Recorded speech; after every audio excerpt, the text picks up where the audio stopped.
So mga tol, matapos nga pong emosyonal na nagpahayag si Jerwin Angkas sa harap ng mga media, matapos ang mapait na pagkatalo niya sa kamay ng WBA Bantamweight World Champion Japanese Takuma Inoue, 2 araw na ang nagdaan sa bansang Japan. Malungkot nga din pong narinig natin ang usapan ni Jerwin Angkas at long-time head trainer niya na si Coach Joven Jimenez sa video nga po ng sports analyst na si JM Siasat. Sinabihan ni Coach Joven Jimenez si Angkas na panahon na daw para humanap siya ng ibang trainer. Malungkot na sinabi ni Coach Joven Jimenez na hindi na daw kasi akma ang turo niya kay Jerwin Angkas. Ilang beses na daw kasing natalo si Jerwin. Siguro naiisip ni Coach Joven Jimenez na lahat ng nalalaman niya naituro niya na kay Jerwin. Kumbaga, kailangan na ni Jerwin na mag-upgrade. Pero kahit na kumuha na daw ng ibang trainer si Angkas, nandiyan pa din daw siya at gagabay. Hindi daw niya hahayaan si Angkas na uminom at mag-iba ang ugali. Ganyan daw kasi yung nangyari kay Angkas matapos matalo noong kay Martinez. Kaya nga daw hindi niya maiwanan si Angkas dahil ayaw na itong mapabayaan ng sarili niya. Pinapalakas nga po ni Coach Joven ang loob ni Angkas. Nakakayanin daw na ito ang pagsubok para sa pamilya niya. Lalo pat maglilima na daw ang anak niya. Kailangan daw niya mag-focus sa pamilya. Huwag daw na ito pairalin ng puso. Pairalin daw niya yung utak niya. Dinadanas lang daw nila ngayon ang dating mga tinalo ni Jerwin at pinagretiro. Ngayon, sila naman daw ngayon ang dumadanas niyan. Pero hindi ibig sabihin na natalo daw siya kay Takuma Inoue.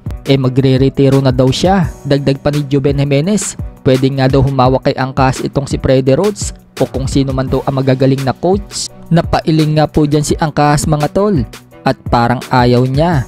Pero pinipilit nga po ni Coach Joven ipaliwanag kay Angkas kung ano ang nararapat. So ano sa tingin nyo mga tol?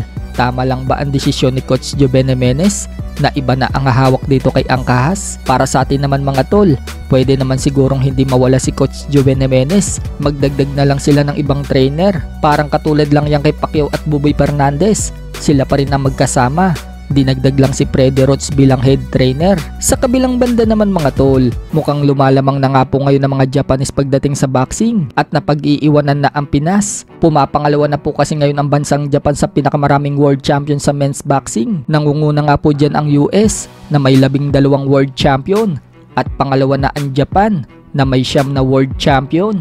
Habang ang Pilipinas, wala nga pong world champion ngayong taon na ito. Marami ang nagsasabi mga tol na ang mga Hapon daw ngayon ang kinakatakutan. Advance na din daw ngayon ang mga training ng mga Japanese, kaya pinupulbos na lang ang mga Pinoy. Pero may isang Pinoy boxer pa din po ang naniniwala na hindi kinakatakutan ang mga Hapon. Yan ay walang iba kundi si former 3 Division World Champion Janrel Casimero. Paliwanag ni Casimero mga tol, mas nakakatakot pa daw kalabanin ang mga Amerikano at Meksikano kaysa daw sa mga Hapon. Noodles lang daw kasi ang kinakain ng mga Hapon, habang dito daw sa Pinas, ang mga kinakain daw ay katulad ng kamoteng kahoy, saging at iba pa. Yan daw yung mga pagkain ng immortal. Samantala, tahimik lang daw siya ngayong nagtitraining at hindi daw niya kailangan ipakita. Kaya wala daw tayong dapat ikabahala. Nagflex pa nga po dyan ang katawan si Casimero. Sa ngayon, wala pa nga pong announcement kung kailan ang laban niya.